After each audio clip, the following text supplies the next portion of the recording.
we have one wonderful writer Do you remember with you mentioned? Tracy Dunbar, who lives in Thousand Oaks, and is going to talk to us about how this affects California, what we personally can do to get involved. And she has some great stuff on contact and information that we can collect. And so we'll turn it over to Tracy. Tracy Dunbar, thank you. Thank you so much for having me. You're going to have to deal with my laryngitis. I've been speaking to a lot of different people in the last couple weeks, and this has really taken off. I've got a PowerPoint presentation that's going to address some of the same stuff that Tanya did, but I'm going to do it a little bit differently and give you a little bit more information that should answer a lot of the questions, including what's going on in California. California was one of the 2 test states. Yes, so, very interesting stuff. And I've got a lot of information and documents from both conservative and progressive sites. I've got all sorts of things, whatever you need. So, starting with... Well, you got to give me a minute. I foolishly shut the projector off, and it takes a couple minutes to start up again. I'll introduce myself and let you know how I got into this whole thing. Can you give us your contact information, website first? Do that. Well, I don't have a website. Okay, what's your contact information? It's J as in John, T as in Tracy, Dunbar, D-U-N-B-A-R at roadrunner.com.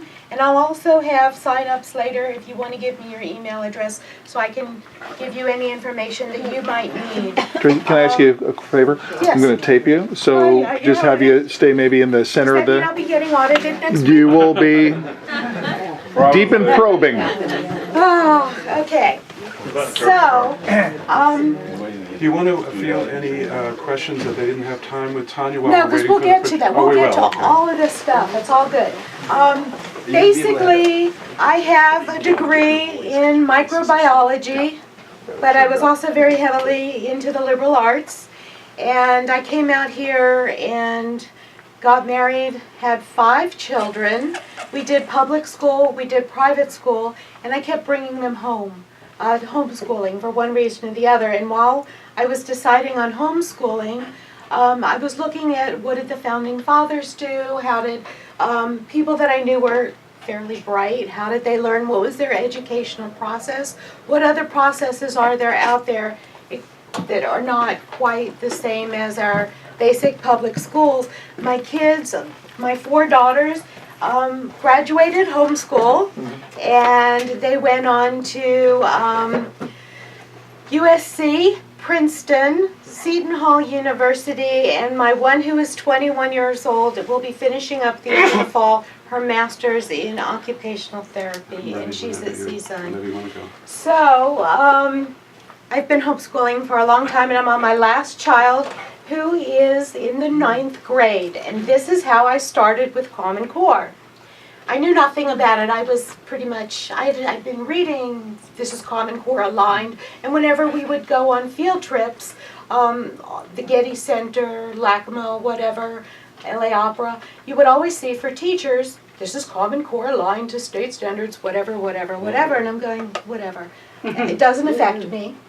Then, in January, I decided, since it's about a year off, to, as usual, go and get local Barnes & Noble, all the study guides for the PSATs and SATs. You don't have to do it, but we decided we were going to go that route. And my son started coming to me, Mom, look at this. Look at, what is this? What is going on? And the first one, there was a parsing out of a 1.5-page essay and the fill in the dots. We haven't gotten to the SAT aligned Common Core standards yet, but the questions are getting really wonky. And one of the passages was, due to man-made global warming, we're facing a lot of storms, a lot of droughts, severe weather, which is affecting the global food supply, leading to great global shortages. However, not to worry, science handles it all. Where the beauty, the wonder of modern science and technology. Through cloning, we can now set up hamburgers and short ribs and clone food in a lab. We can genetically modify food to make like tomatoes with flounder genes, to make them over winter. We can grow hydroponically. We can do this, that, and the other. Wonderful science. We can take these salmon that used to feed 20, that can now feed 150 because they're injected with these super genes. In fact, we can even do things in humans that we can know about diseases through genetic mapping, the genome, the Human Genome Project. We can then weed out those selective genes for possible potential problems. And if we want, we can add in things to make a person smarter or stronger or whatever. And I'm going, holy crap, this is eugenics. The last sentence was, the only thing holding back this progress are the extreme religious people and conservatives, who are the conservative far right wingers who want to put a halt to all scientific progress. This was in a textbook? This was in the That describes me perfectly. study guide. And I'm looking at this, and it just went on, and every day he would come with something new, and I go, something's going on here. I've never seen questions like this before. And so I started investigating, and for the last 4 or 5 months, all I've been doing is living, eating, dreaming, sleeping, talking, Common Core. Tracy, do you want me to Yes. control it, or do you That want would to be sit great. here? I'll let you know when you can. Okay, you just say okay, and I'll change the Slow slide. down a little bit. And Tracy, can you maybe go to the left, Yes. because we don't want to miss your slides. it's So, fine. yeah, just come up. Okay, yeah, there you go. I have Common Core, the new Common Core standards in education. This is actually not just national, but as you will see, and through Pearson, it will be global. It's a global initiative, and it is rotten. So the next slide. The philosophy of the classroom today will be the philosophy of the government tomorrow, Abraham Lincoln. And to conquer a nation without the use of military force, you must first control the minds of their young. Karl Marx. This one right here, to conquer a nation, is one of the chief taglines of some of these people that we will be learning about today. I'm going to go through the cast of who's who. Next slide. The beginnings of CORE, brief history. I'm going to go back to the 1970s with Bill Ayers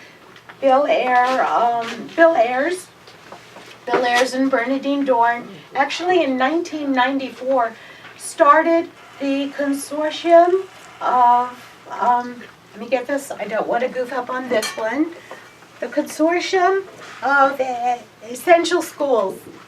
The consortium, or the coalition of essential schools. And Bill Ayers worked with 2 Marxists that he was then starting the idea of a state, or a standard curricula. And it was very interesting that before we even heard of Obama, one of the people who was a community organizer who was helping to develop this whole thing was a man by the name of Barack Hussein Obama. So when he said he never knew Bill Ayers, they worked together in the 1990s. His campaign was started in his home. It was part of the consortium of schools, essential schools. So basically, California and Massachusetts, lovely California, were the first 2 states to actually start the implementation of this on very small levels. And we started doing this in about the right around 1997, 98. We were kind of a test run for it as they were developing it. So it's been with California the longest, and Massachusetts.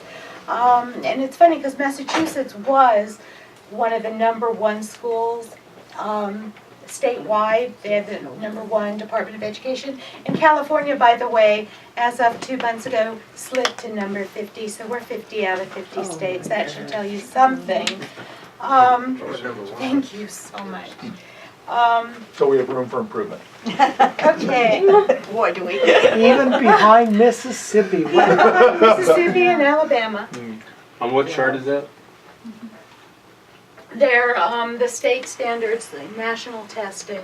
They link both in math and in the language arts, and we are number 50 both in math and language arts right now, as of 2 months ago.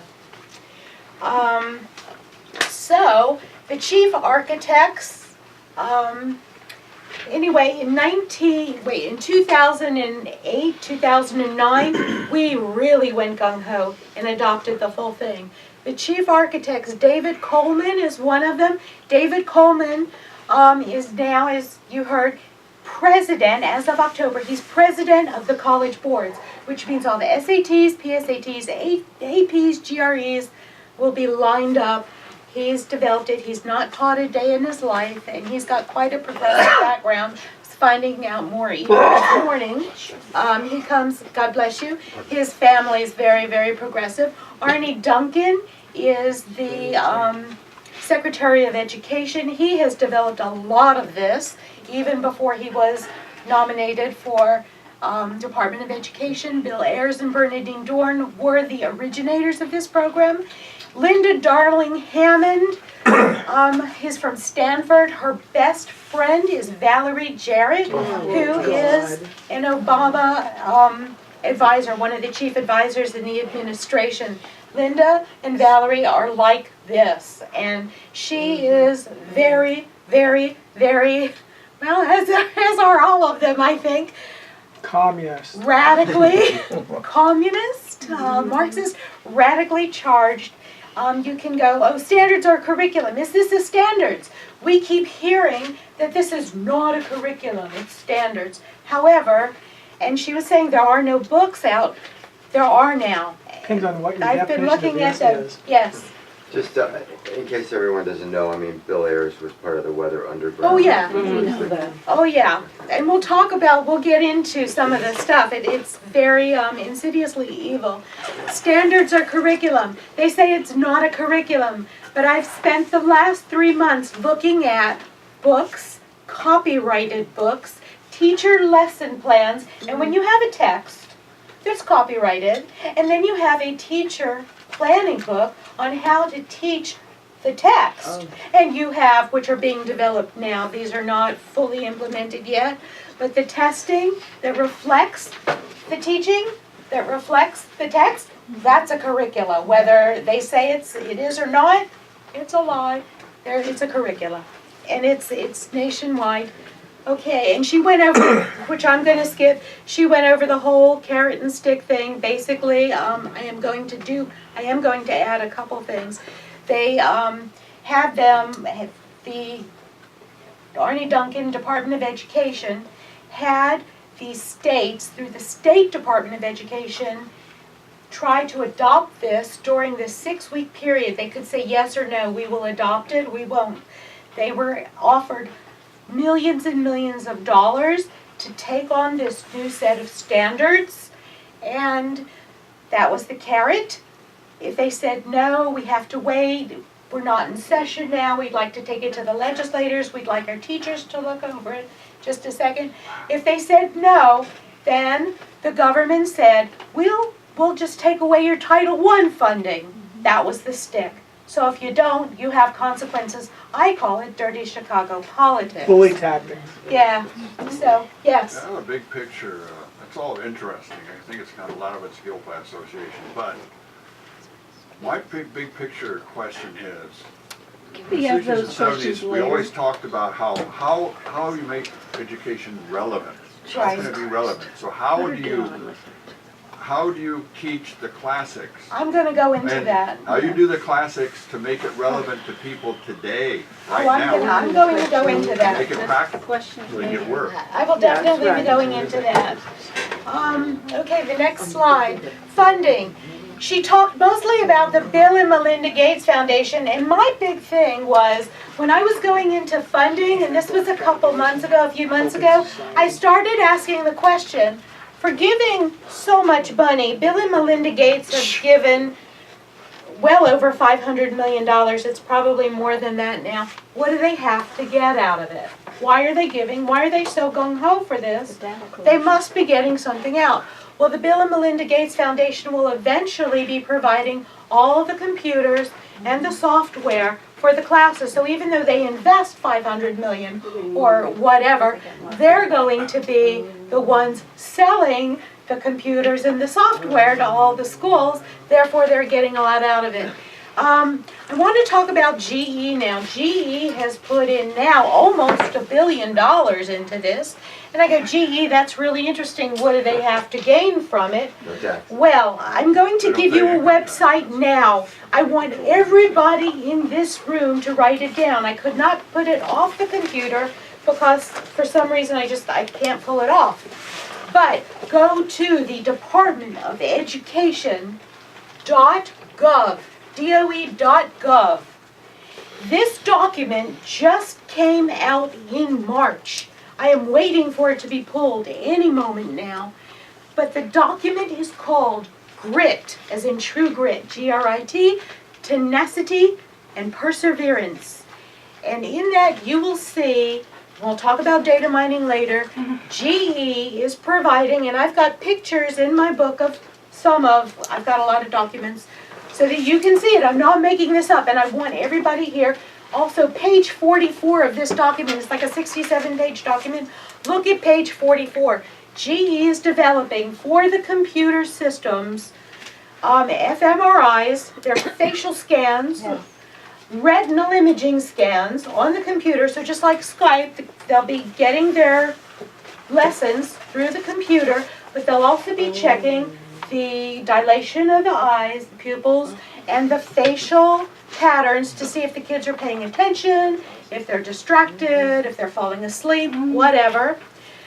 GE is also developing lanyards and wristbands that the kids will have to wear in order to get into school, and it will track the kids whether they're out on the playing field or whether they are in a classroom or in the bathroom or in the gym locker room. They'll be tracked. And it's for their safety. Also, there are seat pads, seat biometric sensing devices that, it sounds like 1984 people, you know, my husband even goes, you're making this up. And I'm like, how do you look? Ira Levin wrote a book, This Perfect Day, that describes this all. Department of Education, this is not coming from me. Day. Page 44, it shows you exactly what's coming down the pike. And the seats will be outfitted with these biosensor, biometric devices that will monitor everything from fidgetiness, and we know how little boys can't sit still, to arousal. I don't know why they want to know that, but all sorts of things. That's Annenberg. Oh, that's the GE. Annenberg Foundation. I have been spending my weekends, and yesterday I went to another one, teacher training seminars. So far I've been lucky in sneaking into these teacher training seminars as an educator. Last month, several of my mole friends and I went into the Ronald Reagan Library, who hosted an Annenberg Foundation-sponsored Teaching Social Studies to the Core. And I know the lady in Georgia said that it hasn't been developed. Science has been developed. Social studies, health, it's all done. I mean, it's not just math and English. Those are the first that the state signed up for, but the rest of it is already laid. I've been looking through all the books. So Annenberg Foundation is also helping to write this curriculum. They're very, very progressive. Pearson, which is the UK company, has bought up Holt, Reinhardt, Winston, McGraw-Hill, all of the Spark Notes, Monarch Notes, everything, even the college boards, they're all connected. Pearson has let them, Penguin Books, keep the company's names for recognition, for facial recognition or product recognition. But it's owned by Pearson. Pearson is realigning all of the text to the Common Core standards. Open Society, Center for Creative Progress, George Soros. I've got documents here on how they are fully behind it and they're giving lots of money. Stimulus money, $7.4 billion plus. And in California, as of last Tuesday, Governor Jerry Brown just allocated $1.6 billion specifically to Common Core. That's coming out of our broke state budget. So that's Jerry Brown. So basically I'm looking at what they have to gain, and we'll go to the next slide. Some of the problems. It's unconstitutional to have a national curricula. If you study the Constitution, the 10th Amendment leaves, there are certain things that the federal government can do, and everything else goes to the states. There's no national curricula, no national standards. That's something that the state should decide, and ideally local school boards should decide. It is unconstitutional. Loss of control, not just for the students, but for the parents. They will tell you, oh, we're doing all this now through a computer because we don't want these kids schlepping heavy books home and having to do all sorts of homework. Basically, they don't want you to see it. They do not want you to see the books. They don't want you to see the curricula. So you're going to be having more and more go on to these ThinkPads, and the administrators, the school boards who think that they're voting on adopting all this, once they do sign on, they have lost control because it'll all be federally mandated. Loss of classical literature, and this might address some of your thing. That's one of the things that really concerned me as a homeschooler. I teach mostly, almost exclusively, classical literature. That's poetry, short stories, plays, novels. 70% by the 8th grade in California, well, it's already gone pretty much. 90% in California by the 12th grade in high school. That's everything from, I mean, you name it. It's all, it's everything. And why? The Western thought, whether it's Plato and Socrates, great works of rhetoric, the dialogues of Plato, whether it's St. Thomas Aquinas, whether it's the Bible, the Tanakh, or the New Testament, it'll all be removed. And when it is taught, it will be taught piecemeal, which I will talk about later. Our Western thought will be gone. The kids will not know Beowulf. They won't know Pride and Prejudice. They won't know The Great Gatsby. They won't know Catcher in the Rye. Tom Sawyer. And what is being presented, and we'll go over that in just a bit, is going to be very different. Even the classical literature that is presented. This is what killed me. And this is where the good part comes in. HuffPo, about 3 months ago, and Diane Ravitch has an amazing article, because when they first heard that 70% of the literature, the classical literature is leaving, they were up in arms. So, and then I've got articles from that were written for the New York Times and the Washington Post, people that are really PO'd about what is being taken out and what is being substituted. What is being substituted are social studies, scientific studies, how to read charts, graphs, analyses, how to read political cartoons. And I'll talk a little bit about that later. Obesity. How to read, yes, studies, that would be a social and scientific study. Healthcare. How to read executive orders. All sorts of really fun stuff. Oh, how to read instructional manuals correctly. That's just real interesting. And I'm sure those little eyelids will be on those scales. Anyway, loss of foundation. Okay, so this is really important. And this is one of the things I've taken out of all these teacher seminars, because now I am being trained by these master facilitators. They're 10,000. That's a lot. Master facilitators that are teaching the teachers through seminars, through weekend things, through web things, web seminars. And they're teaching us how to teach this next generation. And basically it wipes out the foundation of learning. And everything will be out of context or piecemeal. For example, I'm going to give you an example from this Teaching Social Studies to the Core, and that is, we want to develop, and part of it is good, a lot of it is good, but then they twist it.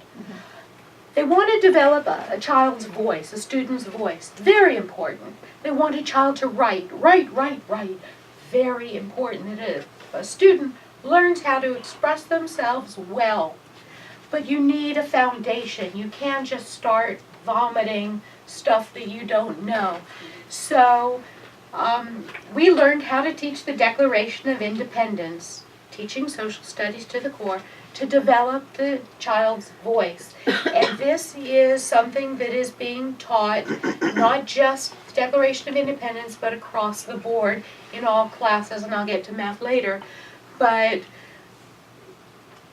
we were told by the master teacher that each child, every child has this anger inside of them, and they have resentments, and they have hatred. And they really want to get it out in a healthy way, and they really want to express it. And children hate school, and they hate their parents, and they hate this, and they hate that. So what we're going to do is we're going to give them an outlet, a great creative exercise that will help them find and express their voice. So before you start the Declaration of Independence, when the kids come in, give them 10 minutes, and you have them draft their own Declaration of Independence from their parents. They haven't learned the Founding Fathers. They haven't learned why we got to the Declaration of Independence, what it meant, the political ramifications. But the children are now drafting just to get them to warm up to the idea. And then Tracy, will Yes. their documents be a living document? you'll see. Yes, it does They're collecting actually. data. You know, we No. joke about this, but there's validity in what Will be a you killing said. document. Yes. Does this have anything to How to do with kill this a new culture. thing about the kids are not going to be punished or spoken to if they raise their voice in class? It's taking away authority from the How to kill teacher. a culture. Is this part of this whole thing, or where does that come in? The whole thing, it's like a gestalt. It's all kind of hooked together. But right now, I'm just going to go over this so that you know, like, basic language arts, and they want to dovetail everything so that there's overlap, which I love. Homeschooling, I love it when we can do a whole year of Greece, and we'll study the philosophers, and we'll study the Greek myths, and we'll study the Iliad and the Odyssey, and then we go up to the sky, and we look at the constellations, which are myths in the sky, and we do Archimedes and the Euclid, and so you get that whole thing. But when you're dealing with a large school, it's easy homeschooling. But when you're dealing with a large school and different teachers and different classes and getting the teachers to sync, which is what they want to do, and in every single seminar I've been to, these teachers are ready to pull their hair out for the most part because they're saying, how am I going to do this? With what time do I have? My time is already so packed. Now you want me to, I'm teaching science, you want me to talk to the English teacher and the history teacher? I don't have time to do my own stuff, so they're very frustrated. Anyway, so these out of context things, so the Declaration of Independence, they take 3 little sections without talking about the Founding Fathers or any of the who, what, when, where, why. They take 3 sections that could be interpreted in many different ways, and they have the kids read these 3 sections, and then they say, what does it say? So you have to say it in your own vernacular, and then they say, well, what does it mean? And what does it mean to you? But they don't go into the whole big picture. So it can be taken many different ways, and what I see happening is that they're setting the kids up for propaganda and indoctrination. And they want to develop the voice. Also, revised context. This is deconstruction. I was very, I guess you might say privileged, to sit in a month and a half ago with a very good friend of mine on a seminar, a webinar with David Coleman. Most interesting, just shoot me now kind of a classes I've ever taken. And it was on the Reverend Dr. Martin Luther King's letter from a Birmingham County jail. And we had done this. We do a lot of stuff at dinner with the family. And I guess it was last year, 2 years ago in the summer, we really felt, my husband and I, the need to just read and discuss as a family Civil Disobedience by Thoreau and the letter from a Birmingham County jail by Reverend Dr. Martin Luther King and some Gandhi stuff. And just to throw it out and compare and contrast, talking about the language, the context, the beauty of it. Why is it relevant today? What does it have to do with us? But we saw the big picture. We talked about the language, the style, the rhetoric. This takes things just so out of context, and it breaks it apart and deconstructs it so much, and it's so boring that by the end you're just going, shoot me, please shoot me. Basically, truth is subjective. They will have the kids write, and it's called faction. This is a new genre of writing, faction. Take that fact and put it into your life. It's like a historical fiction. It's subjective. It's whatever you want it to be, whatever you see it, the relevance in your life. And that's really being played. Also, as long as you can put forth a viewpoint and back it up with some sort of textual evidence, one or two pieces of textual evidence to prove your viewpoint, you win. You get a good grade. Fuzzy radical math. She talked a little bit about this radical math, and I've been studying about it. My husband is an engineer. He's got his engineering degree, and he's also got a master's in business and in management. And I was a microbiologist, and we looked at the 5th grade curriculum, and we're going, what? Do you understand this? I mean, I'm looking at this, and I teach. I mean, I've taught algebra, geometry, algebra 2, statistics. Yeah, I'm looking at this 5th grade, and I'm going, I don't get it. I showed it to my husband. He's like, well, I really don't understand what they want. And it turns out that the point was not about math at all. Giving you an example, multiplying, and I will also tell you how we saw this actually a couple weeks ago, actually in a college. I have a 3rd grade, I might have even brought it with me, 3rd grade math, in which they are multiplying 2-digit numbers by 2-digit numbers and 3-digit numbers by 3-digit numbers, and they have to use all these different kind of colored stickers. And the book basically says, okay, you have 3-digit number times a 3-digit number. Tito gets it by using a number line, and he takes his number line and he does this, that, and the other, and you're going, wow, that's a really interesting thing to do with a number line. And then it says DeAndre does it this way. DeAndre does it by regrouping. I have my 3 hundreds and my 5 tens and I know 5 tens and 2 tens equal, and it's so roundabout. And then it says Shun Li takes it and she will diagram the whole thing out. She draws pictures and she makes diagrams. And Mary will take these colored circles and she'll say, this circle represents this and this circle represents that, so that by the time you're finished, you're going, I have no clue what's going on. But they say everybody does it differently. There's a different process. There's a different process. They don't tell you basically the basic facts at the beginning. It's that foundation, loss of foundation.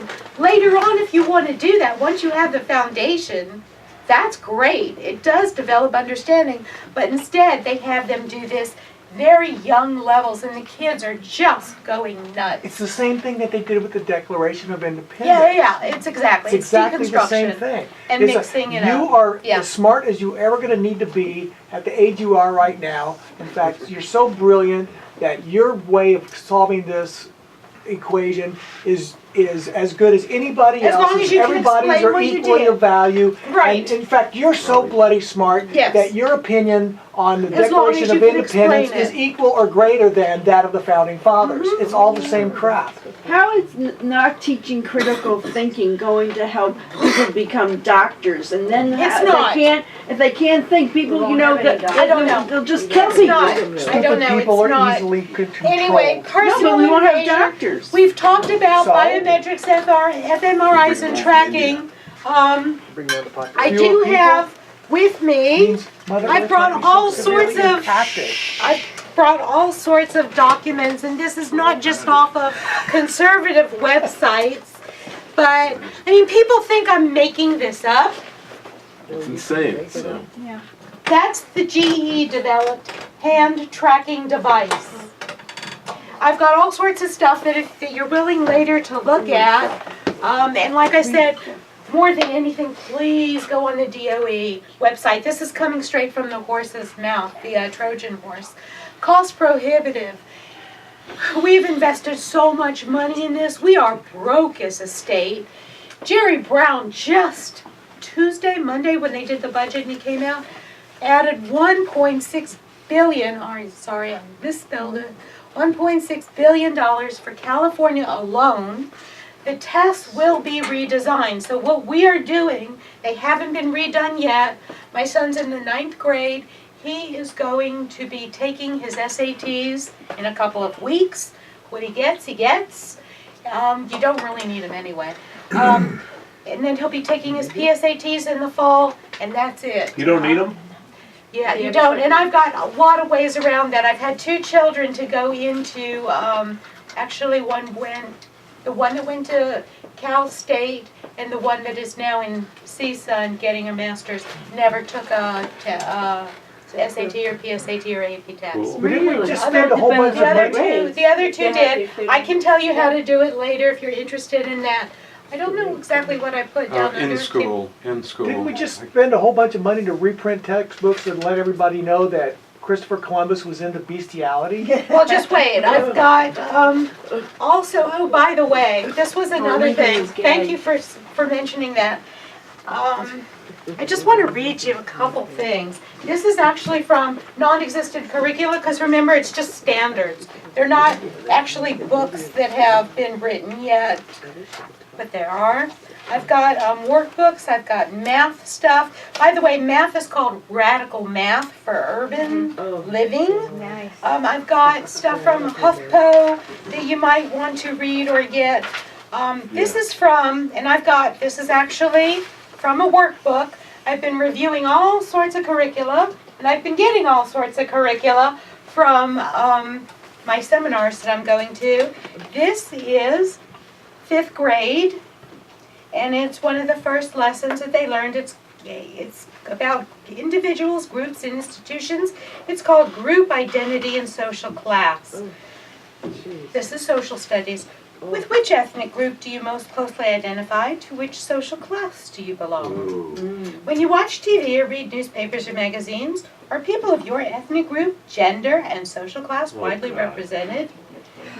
If you ask to speak with the manager of an institution, such as a bank, a retail store, or another piece of business, or another place of business, how likely is it that you will meet someone of your ethnic background? Oh my God. Can you readily purchase greeting cards that feature people of your ethnic group or social class? If you cut your finger, can you easily find bandages that match the color of your skin? Jesus Christ. Cultural Marxism. No longer are we e pluribus unum, as David Prager would like to remind us, but we are really dividing and putting animosity, and just, it's horrible. But where I came out, this is one of the things that we did this past year, and this was also in January. I decided to have my child do Brave New World in 1984, and really talk about them.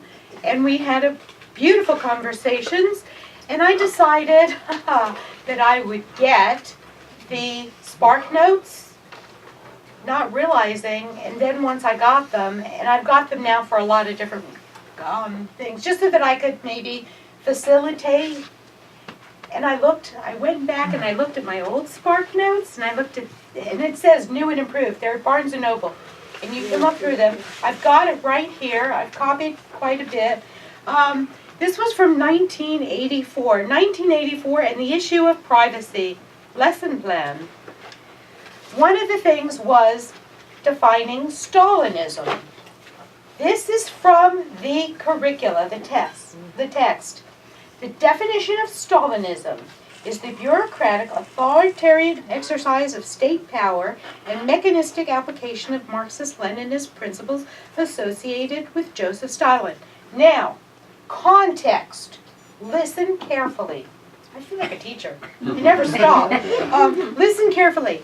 Many people who denounce communism are really thinking of Stalinism, a rigid and brutal totalitarian government. And as my son says, Stalinism, as opposed to what? Pol Potism or Mao Zedongism? Right. It's like it's all Castroism. or as Hitlerism or Castroism. As Hillary said, what difference does it make? What difference? Exactly. Exactly. At So this point, this is how it's being brought in bit by bit. Okay. And then the last part was In school. in school. Okay, we'll go to the next. Basically, this is from Missouri. States were nudged. We all know that now. The states adopted it before the standards. Well, actually, they were, because they were being tested in California, Massachusetts first. But it's an ongoing thing. Find out what's in it after it's passed. Exactly. So basically, this is stuff we've done. Next slide. I want to talk to you about something that very true and very frightening. And hopefully I'm doing okay for time, but this is really important. This affects not just public schools, but charter schools, private schools, and home schools. How does it, and I said, my big thing is don't mess with our kids. Any of you who have kids, grandkids, nieces, nephews, this is so insidiously evil. And I think part of it was an overreaction to or capturing that crisis, never let a crisis go to waste.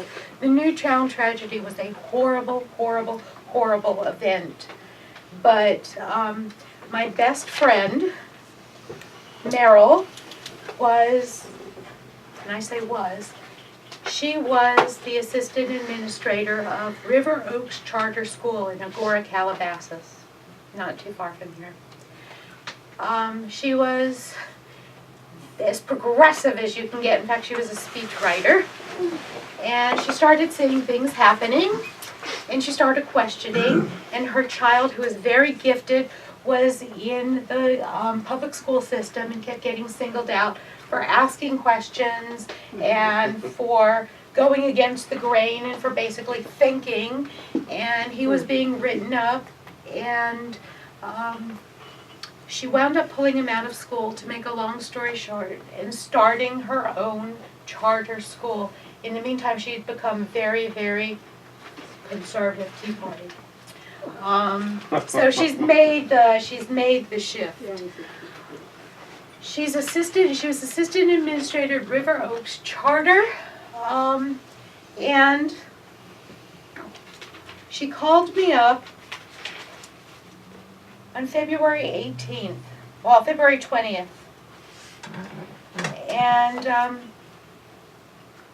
she was crying. She had called her husband, hysterical, after this conference, and then she called me up. And basically, I knew that she was going, but I didn't know much about it until that afternoon when she was sitting in the parking lot just weeping. She and her husband, Jewish, lost a lot of family in the Holocaust, so they know pretty much firsthand what it's like.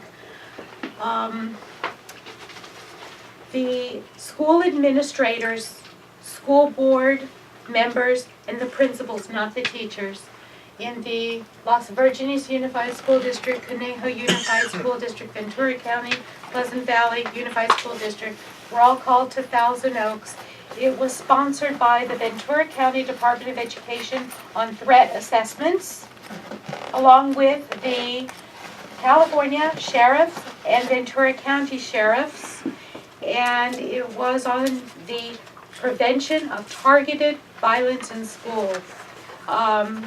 Because in the California Education Code, of which this threat assessment is part of, it's going to become the Federal Education Code.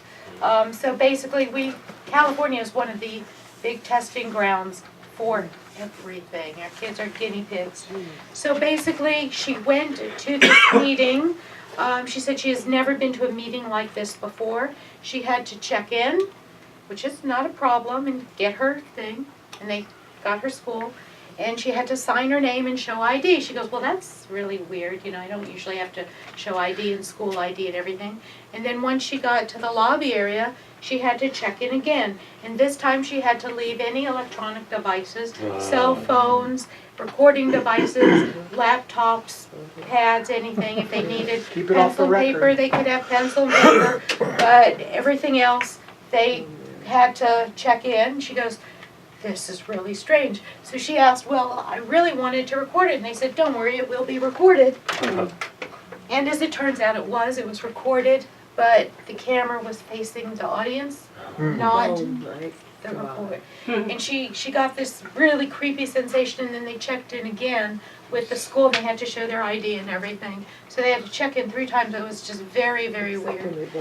Anyway, they were given, it was an hour and 20 minutes long. And one of the things they were talking about is, and how many people have kids in school now that are in either public or charter? Grandson. Please ask. This was February the 20th, and it should have been turned in by April 17th.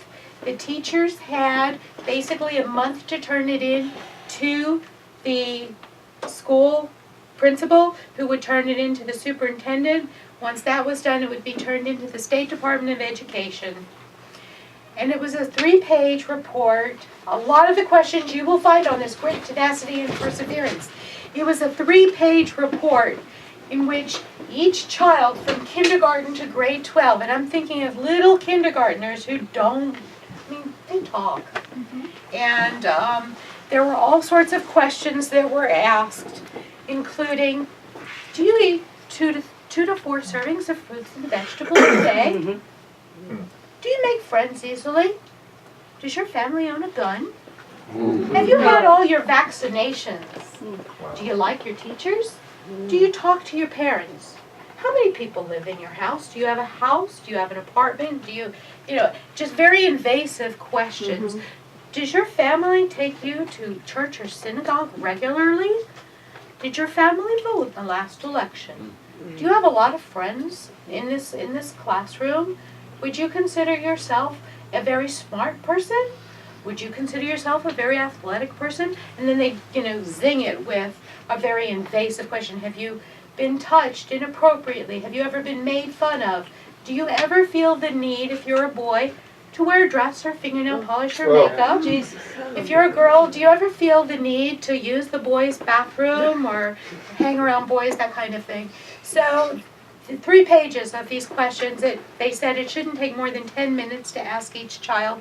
Please just ask if the teacher has asked a bunch of questions in the last month or so, and if so, just what kind they were. These are some of the things that they're going to be tracking. They will be tracking, preferably, according to the administration, from birth, prenatal, all of the records from birth all the way on, and it will follow a kid. And from what we can gather, what they're going to do is they're going to say if a child's really, really athletic, well, maybe they should go into athletics. If they're very, squirmy and rowdy, and if they're very flexible, maybe they should go there. And if a child is very inquisitive or very nudgeably intelligent, that they should go more the college route. If a student is more, so they're basically will be able to put the child and Europe is doing this, they've been doing this for a while, it's the IB. You pass a program, you either go the vocational route or the technical, or the intellectual route, yeah. We are running a little Okay, short on time, I'm but almost- keep okay. going. I want to make All sure right, we leave let's- some time let's for go. Q&A. Can we get a copy of that Email. slide there? I will, give me your email and Okay. I will, Super. just very quickly, we have in the last, angry moms, angry teachers and administrators, people that have caught on that something funny is going on, have been working very hard over the last few months. I think we are way behind the 8 ball, but now that we're making it aware, some of the action that you can take, give me your email and I will send you as much information as you could possibly want or handle, probably more than Well, if you that. want to send it to us, I got it, perfect, and then, that's and then we'll put perfect, it, that's perfect. Okay, wake people up, do your homework and just, whether you're at a soccer game or wherever you go, where there's a parent, in an ice cream store, you know, if you see a problem that a child is having, kids are having a lot of problems now due to this, just start talking about school. I went last week to a very, very progressive neighbor who I thought was very progressive, and her child is now in the 11th grade and has changed dramatically over the last 3 years. We've seen the change, and she thought it was the friends. And we started talking about some of the things that the kid's been saying, and I go, oh my goodness, this is another book that they're using exclusively in California, especially in our area. Howard Zinn, The People's History of the United States of America. That's the go-to American history textbook in high school. Yeah, 9th grade or 10th grade. That's anti-American. Howard, he's a card-carrying communist. Yeah. It's everything that's wrong with America more so. Yeah. Yeah, so that's when they saw him changing. And I said, What's the name of that book? by the way, The did People's. your child read Howard Zinn, Z-I-N-N, The People's History of America? Hence the word, People's History. It's insidiously evil, and in these classes, he was getting these ideas, and he's really come out against his family and against all sorts of stuff. So wake up other people. The moms in New York are now giving flyers out. The kids are actually going out into the malls and stuff and handing out flyers. I have a couple of flyers out there. One is the one from Georgia from Miss Diddy, and another one is one that I have on data mining that you can gladly make copies of yourself and give to people. Talk to school boards, superintendent, and local school districts. I'm doing that this week. I am meeting individually with all my local school board members because they're going to be voting on this to further implement. Write letters to your editor of your local newspapers. Write and call your legislators. I've never done this before up until now. But in the last month, I've been on the phone with Pence, Nikki Haley, Luke Meyer, and they're listening. They're willing to listen. I can't believe it. I'm shocked. And if not them directly, their aides, and then I will get a call back from, like Luke Meyer called me back. It was wonderful.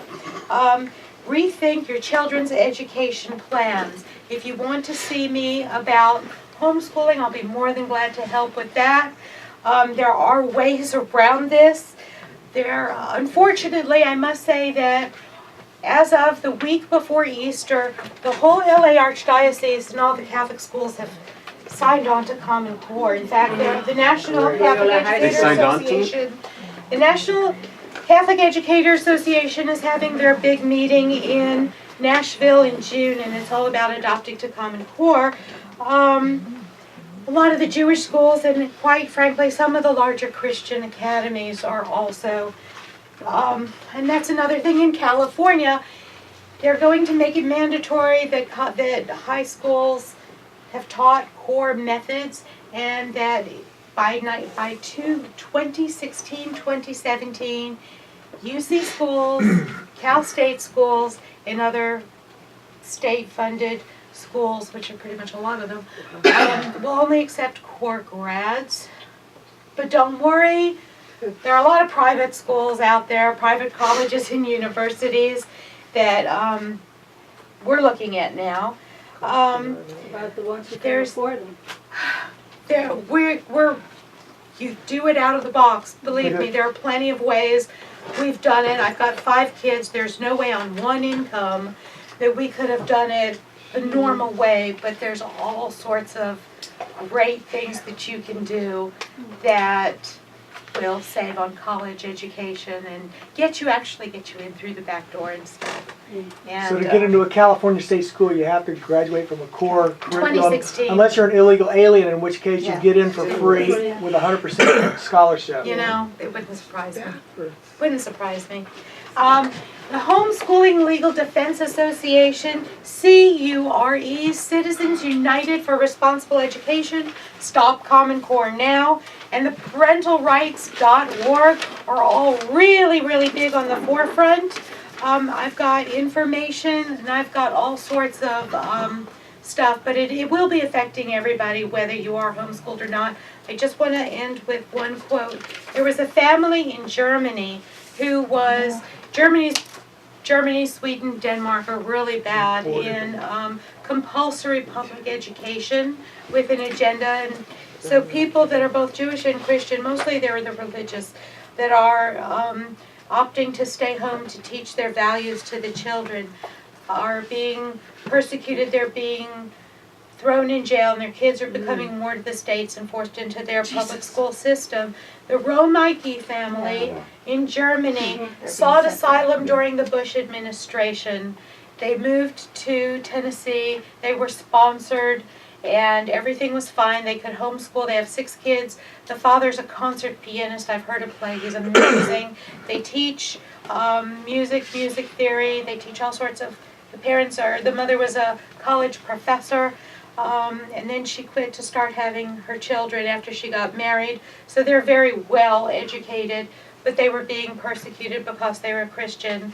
Anyway, it came to the hearing came through, and they were okayed to continue to live here. They had sponsors. They were paying their taxes. They were working.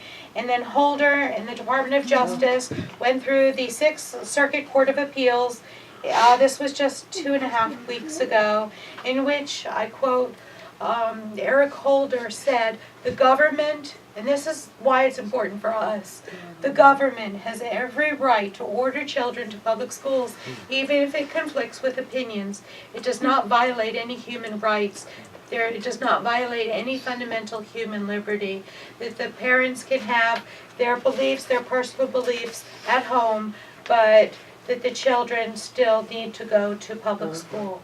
And so that has far-reaching consequences. They're tightening the noose on private schools and homeschools. Doesn't mean it's not doable. A couple years ago, there was a case in California where homeschooling was for a while illegal, and that's when, and this is great, we decided to raise up, not only with the American flag, but the pirate flag. We raised our pirate colors, and our neighbors would come and go, what's going on? They kind of knew we were a little weird anyway. But it was a great way to say, hey, we're rebels, we're breaking the law, we're homeschooling, but we're going to do it. And they know the kids. The kids are very involved in community service. They've all gone to really good schools. They're very conversant. They've done all sorts of wonderful things. So at this point, we kind of have some validity in our neighborhood. So we raised our pirate flag. There are ways to do it. And if you ever need any kind of help or anything, and I've got information here, I'll get the web information. I'll give you all the